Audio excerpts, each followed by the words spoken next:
Bonjour à tous, bienvenue pour cette nouvelle édition de Chronique Astro. Je m'appelle Stéphanie et cette semaine, je vais vous parler de la prochaine pleine lune qui se tiendra dans le signe de la Balance le jeudi 21 mars à 2h41 heure de Paris. Ce qui est notable ce jour-là, c'est que cette pleine lune correspond avec l'équinoxe de printemps. Et l'équinoxe marque en astrologie le tout début d'un tout nouveau cycle zodiacal, puisque le Bélier, dans lequel se trouvera alors le Soleil, est le tout premier signe du zodiaque. Alors, c'est quand même curieux d'avoir cette énergie de commencement, de nouveau départ, de tout nouveau début, alors que la pleine lune, traditionnellement, est une énergie d'apogée, de crise, de réalisation officielle, de concrétisation, même embryonnaire, de ce qui a été désiré. C'est aussi une drôle de coïncidence que cette pleine lune soit une nouvelle fois installée sur le degré 0, qui parle lui aussi de nouveaux cycles, de nouveaux départs, de nouveaux voyages à travers une constellation. C'est un peu comme si, avec toutes ces dernières pleines lunes sur ce degré 0, les commencements partaient de crise. Ou comme si la nouveauté était propulsée par un changement d'avis inopiné, ou un changement de direction imposé peut-être. C'est comme si on se disait « Non, finalement non, ça vaut pas le coup de forcer autant. Tout ça manque d'authenticité au fond, de légitimité. » Alors que cette nouvelle option, qui est furtivement apparue depuis la dernière nouvelle lune du 6 mars, alors qu'on traversait avec Mercure la brume neptunienne du signe des Poissons, eh bien, cette nouvelle option est manifestement lumineuse et mérite d'être approfondie. Avec Mercure, cette nouvelle option peut avoir pris la forme d'une nouvelle idée, d'une nouvelle rencontre, d'un échange, de la mise en pratique d'un apprentissage, où ça a pu se passer lors d'un déplacement. Eh bien, cette nouvelle possibilité, cette nouvelle option, bien que très différente de ce qui nous semblait hier encore logique, est finalement plus naturelle, plus évidente. Enfin, évidente, c'est peut-être un bien grand mot, parce que Mercure rétrograde, toujours dans le signe du Poisson, on est encore bien dans le flou, on n'est pas sûr de soi à 100%. Mais Mercure en rétrogradant nous donne un laps de temps supplémentaire pour reconsidérer nos choix et bien assimiler la situation. Dans le Poisson, Mercure, le logique, devient plus intuitif, sa compréhension devient plus subtile et il nous permet de comprendre et de verbaliser avec aisance et clarté notre ressenti.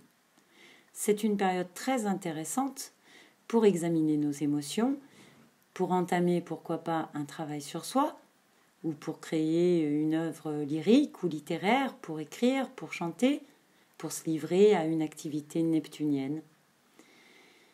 Et nous allons voir que les énergies de Mercure sont encore très présentes à la prochaine pleine lune, et donc au moins pour les 2 semaines suivantes.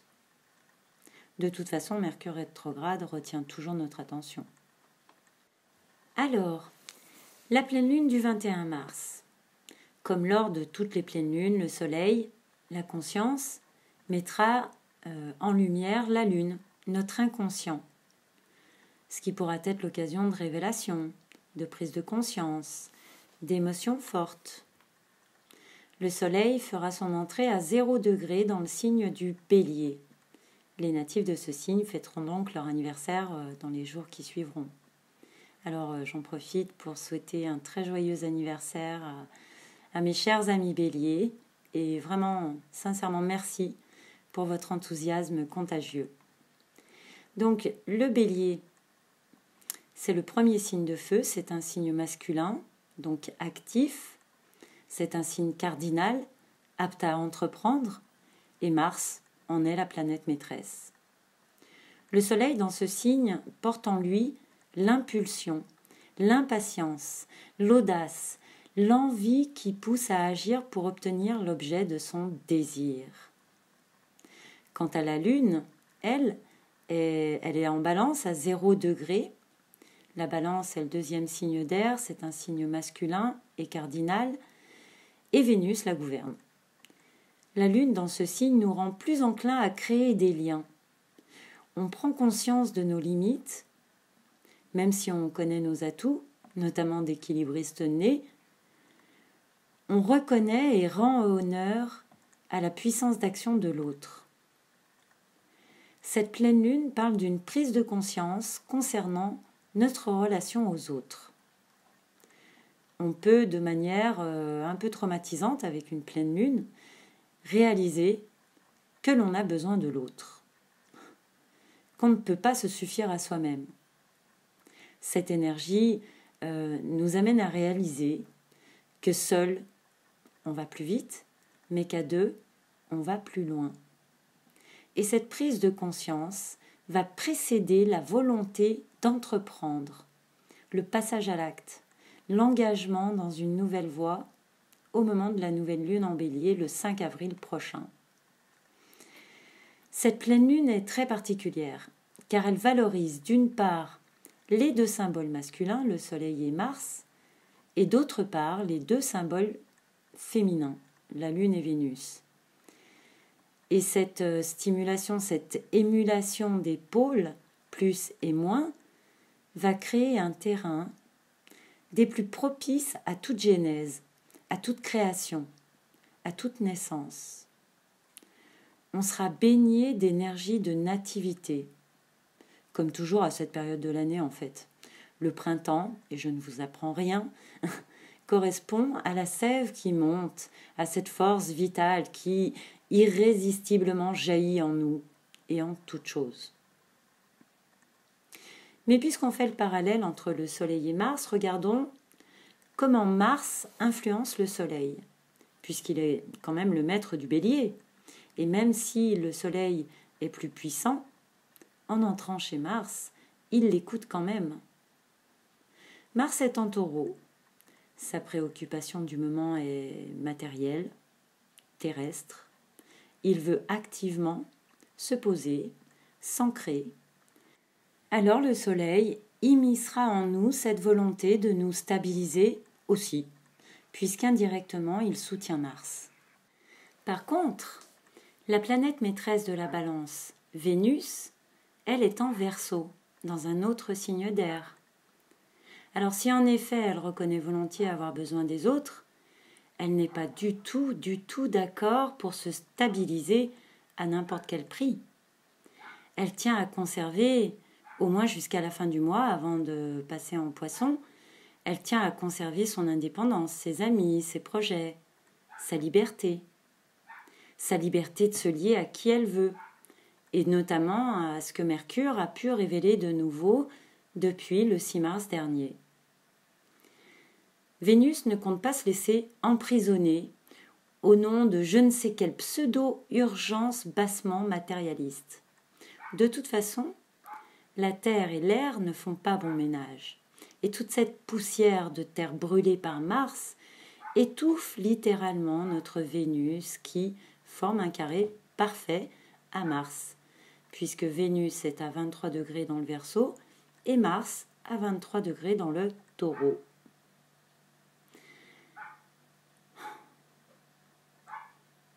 Mais Vénus gouverne aussi le Taureau.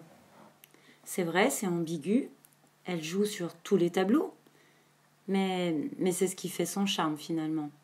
Tantôt maîtresse d'un signe d'air, tantôt d'un signe de terre, elle nous fait un peu tourner la tête, mais c'est Vénus, que voulez-vous, elle a ses raisons. Mais toujours est-il que Mars est chez Vénus en Taureau, et Mars, en tant qu'hôte de Vénus, se met à son service, et il lui permet d'accéder à sa demande. Il lui laisse sa liberté chérie. Il l'aide même dans ce sens.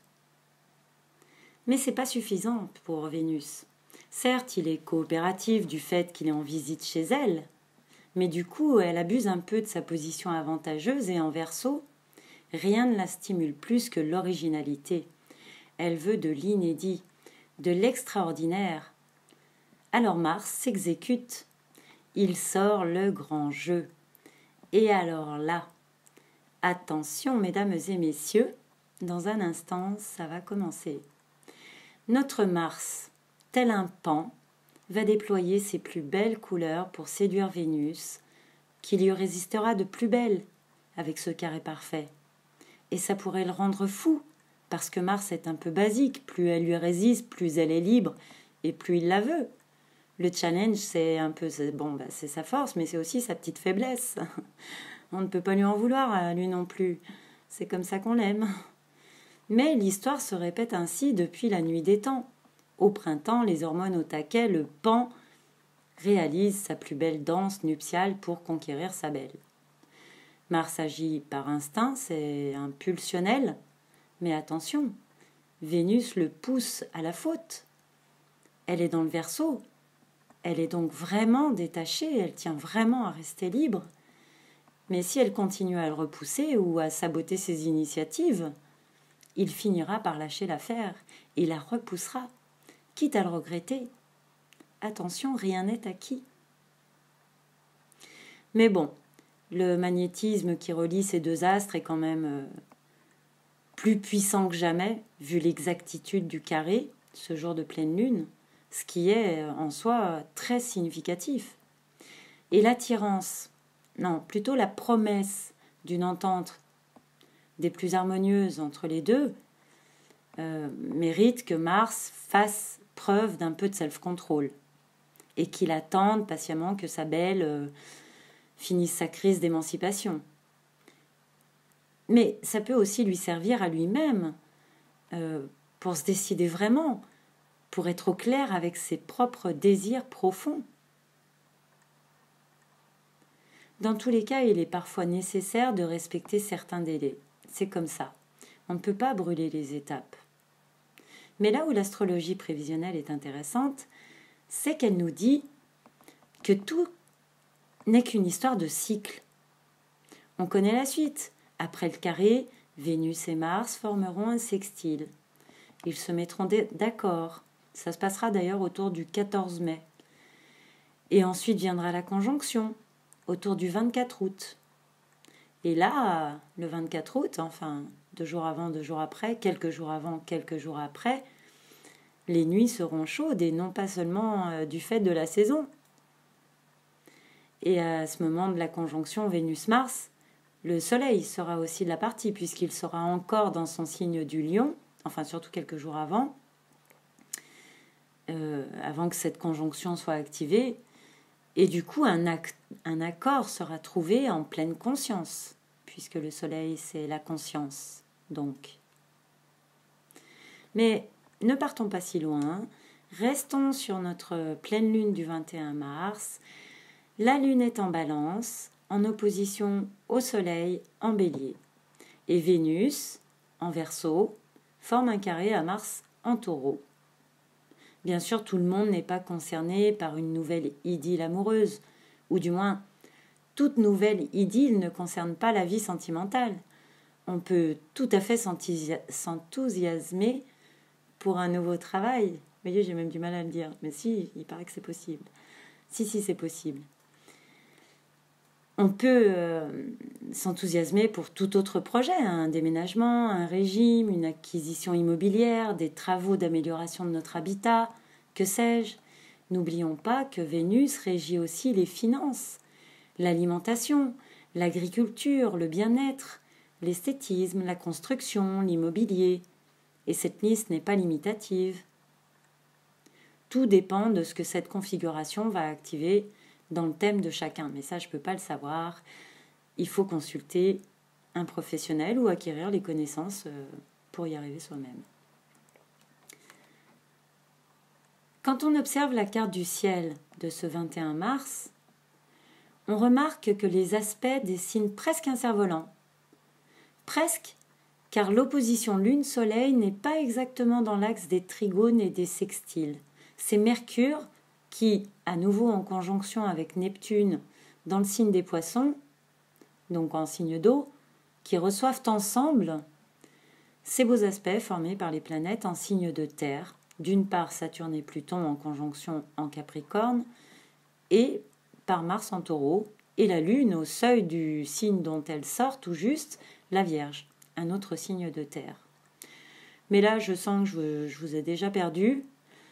Alors, ce qu'il faut retenir, c'est que le cerf-volant en astrologie est une figure réputée être très harmonieuse, favorisant les concours de circonstances heureux, puisque les éléments compatibles se rejoignent sous de bons auspices. Mais regardons de plus près. Mercure est à nouveau en conjonction avec Neptune. Il repasse pour la deuxième fois sur des points qu'il a déjà parcourus. Il se charge encore de l'énergie neptunienne. Il nous invite à écouter ce qui se passe à l'intérieur de nous, à être à l'écoute de notre intuition et à l'écoute de notre corps, afin de mieux repérer ce qui nous fait du bien. Cette petite séance de massage m'a fait le plus grand bien. Je devrais en faire plus souvent. C'est bon pour le moral en plus. Ou à l'inverse, il peut nous permettre de déceler l'origine d'un petit problème. Là où nous devons prendre conscience que nous devons rétablir la barre. Sur le plan de la santé, cet aspect est capital. Il peut parler de guérison, mais aussi de quelque chose qui se déclare avec la pleine lune et qui nécessite une action de notre part. Au moindre trouble, n'attendez surtout pas pour aller chez le médecin. Écoutez votre petite voix. Vraiment, à ce moment-là, elle sera fiable. Cette conjonction, donc, Mercure-Neptune, forme un double sextile à Saturne et à Pluton en conjonction en Capricorne. Pour ceux qui ne suivent pas régulièrement l'astrologie, pour mémoire, cette conjonction parle d'une refonte profonde des structures en place, qui peut impacter comme notre société entière, comme notre vie individuelle. Et dans l'actualité, on voit bien qu'il se passe des choses au niveau gouvernemental. Le sextile permet aux planètes de communiquer entre elles sans heurts, en toute intelligence. Chacune comprend et soutient l'autre. C'est très fort, vous savez, ce qui se passe en ce moment, parce que nous avons 2 conjonctions en sextile entre des planètes qui en plus expriment leur plein potentiel puisqu'elles sont à leur domicile, Saturne en Capricorne et Neptune en Poisson. La terre du Capricorne se mélange très bien à l'eau des Poissons. Les bases institutionnelles ou individuelles que l'on construit en ce moment à cette période seront solides et pour longtemps. Ce sextile travaille à la concrétisation de nos rêves et même de nos rêves inconscients, ce qui peut toujours occasionner des surprises, évidemment, quand on ne s'écoute pas, quand on n'est pas à l'écoute, quand on ne se connaît pas, tout simplement. Mais on comprend facilement quelle est la raison de ce mal pour ce bien, quand ça arrive. Mercure et Neptune sont aussi en sextile à Mars, donc en Taureau. Là encore, terre et eau donnent un ciment solide. Oui, on s'inscrit dans une démarche de stabilisation, on y va, on agit, on ne laisse pas passer le train. Que devons-nous faire aujourd'hui pour réaliser ce rêve, ces rêves ? C'est le moment idéal pour mener en conscience des petites actions dans la direction de nos idéaux. Le trigone amène des opportunités. En l'occurrence, soyons vigilants aux personnes que l'on rencontre pendant cette période. Elles pourraient bien avoir une certaine importance dans notre parcours, et particulièrement des rencontres faites depuis la dernière nouvelle lune du 6 mars. Et aussi, on peut se fier à notre subconscient, puisque Mars lui-même est en trigone à la Lune, en Balance. N'oublions pas, à 2, on va plus loin. Rallions-nous à ceux qui vont dans la même direction que nous. Unissons nos forces. Le trigone apporte des opportunités et de la chance, et en l'occurrence avec la Lune, on saura sentir ce qui comblera nos besoins intimes. On pourra se fier à notre intuition pour nous conduire tout droit vers ceux qu'on cherche, même sans le savoir. On peut par exemple avoir l'occasion de prendre une décision audacieuse, eh bien prenons-la. Fions-nous à notre instinct il sera juste. Et la Lune, par un autre trigone, présente les mêmes opportunités à la conjonction Saturne-Pluton. Elle diffuse le même message, suis ton intuition, elle mettra sur ton chemin les bonnes personnes pour te permettre de poser des bonnes bases bien solides. Cette pleine lune annonce une très belle période, riche en opportunités à saisir.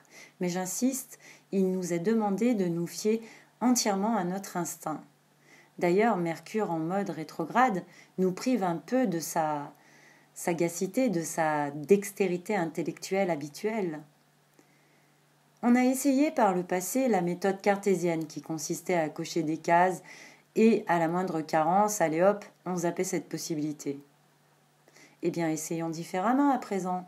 Suivons notre instinct, sans logique apparente, laissons faire un peu les choses. Et autre chose, on pourra en plus compter sur Jupiter, le grand législateur, pour nous aider à ne pas dépasser les bornes. Pour rappel, Jupiter est à domicile dans son signe du Sagittaire et répand ses bienfaits au maximum. Petite parenthèse pour noter en passant qu'au moment de cette pleine lune, nous aurons 3 planètes à domicile, et pas des moindres, Jupiter, Saturne et Neptune, plus le Soleil, qui sera lui en trigonocratie, c'est-à-dire dans un signe ami, où il rayonne avec force. Eh bien, c'est pas si courant d'avoir autant de fluidité et de légitimité. Donc, nous écrivons aujourd'hui une page importante de notre histoire. Voilà, c'était juste une petite parenthèse. Pour en revenir à Jupiter, la seule planète qu'il n'aspecte pas au moment de cette pleine lune, c'est Saturne. Et encore, si on considère que dorénavant Saturne et Pluton ne font plus qu'un puisqu'ils sont en conjonction jusqu'à l'année prochaine, Saturne reçoit alors un semi-sextile de la part de Jupiter qui lui permettra de valider une étape dans la refonte de notre structure, personnelle ou collective. Tout à l'heure, je vous disais que nous pourrons en plus compter sur Jupiter pour nous aider à ne pas dépasser les bornes. Dans les faits, Jupiter forme à lui seul 4 carrés, dont 2 à la Lune et au Soleil, et 1 à Mercure en conjonction à Neptune. Le carré Lune-Jupiter parle d'auto-indulgence, de paresse et même de négligence. Attention, ce serait dommage de louper d'aussi belles occasions par excès de nonchalance, ou par manque de foi, ou par faiblesse d'âme, comme on dit, ou par éparpillement émotionnel. Mais 2 planètes aussi bénéfiques, même en tension, ne produisent jamais rien de bien méchant. Faut juste se pousser à y croire un peu, enfin pour les plus sceptiques. Jupiter en Sagittaire, signe de feu, Lune en Balance, signe d'air, c'est un carré qui stimule gentiment. Les éléments s'entendent bien, ce carré tournera très rapidement au sextile. Le carré Soleil-Jupiter, là encore, le Soleil faisant son entrée dans un signe ami, ce carré se transformera bientôt en trigone. Mais pour le moment, il s'agit de ne pas survaloriser quelque chose, une situation ou quelqu'un. Le danger de ce carré, c'est de nous enthousiasmer un peu trop, sans raison vraiment apparente, parce que le Soleil symbolise la raison. Il s'agit de ne pas se laisser trop emporter par nos chimères, par nos idéaux, dont on sent qu'on se rapproche, certes. Mais il brouille un peu notre lucidité. L'ego peut aussi prendre plus de place que ce qu'il ne devrait. On peut se sentir arrivé alors que ce n'est pas le cas. Mais bon, si victoire il y a, savourez-la sans trop vous poser de questions. Et enfin, le carré de la conjonction Mercure-Neptune à Jupiter, cet aspect n'est pas non plus foncièrement défavorable, mais il apporte un peu trop d'idéalisme. Il peut nous gêner parfois pour nous concentrer ou pour réfléchir objectivement. Déjà que Mercure est rétrograde. Alors, Attention donc aux erreurs d'appréciation. C'est tout pour les aspects de tension à Jupiter, mais il forme aussi deux beaux aspects harmoniques que j'ai gardés pour la fin. Il s'agit d'un sextile à Vénus et d'un trigone à Uranus. Jupiter en Sagittaire en signe de feu, en sextile à Vénus en Verseau en signe d'air. L'air attise le feu. Cet aspect harmonique entre la petite fortune, Vénus, et le grand bénéfique, Jupiter, c'est comme ça qu'on les appelle dans le jargon astrologique. Cet aspect harmonique ne peut que s'avérer heureux. Vénus tend à équilibrer les excès de Jupiter, mais pourtant les sentiments peuvent quand même s'enflammer. On peut, pendant cette période, légaliser une association, se fiancer ou révéler une relation au grand jour. Ce peut être une période vraiment très agréable, qui promet d'apporter beaucoup de bonheur, de sentiments partagés. Mais si vous n'êtes pas concerné par ce type de grands sentiments amoureux, ce peut être aussi une grande satisfaction, et notamment financière ou immobilière, puisque Vénus parle aussi d'argent. On peut trouver un nouveau logement, plus grand, moins cher, selon vos besoins. On peut aussi juste faire des travaux chez soi. Ou on peut aussi recevoir une somme d'argent, rondelette, qui amène une vraie bouffée d'air frais dans le budget. Disons que la liste de types de satisfaction que Vénus et Jupiter peuvent apporter peut être assez longue. Et hélas, mon imagination n'est pas infinie. Mais si le cœur vous en dit, je vous invite à partager vos expériences en dessous de l'audio et je réponds à tous les commentaires. Donc pour finir, Jupiter forme un trigone à Uranus. Bon, l'aspect existe depuis pas mal de temps déjà. Il se défait en douceur. Les planètes sont à 7 degrés l'une de l'autre. Et Uranus étant définitivement passé dans le signe du Taureau, dans un signe de terre, l'influence du feu du Sagittaire sera moins flagrante. Mais quand Jupiter discute avec Uranus, en de bons termes, ensemble ils innovent. Ils officialisent ce qui hier n'était même pas à l'ordre du jour. Avec Uranus, la providence n'est jamais loin. Même s'il a fallu en passer par la disparition de certains repères, même si ces repères étaient toxiques et qu'ils n'avaient plus lieu d'être, il peut être parfois difficile de faire la transition.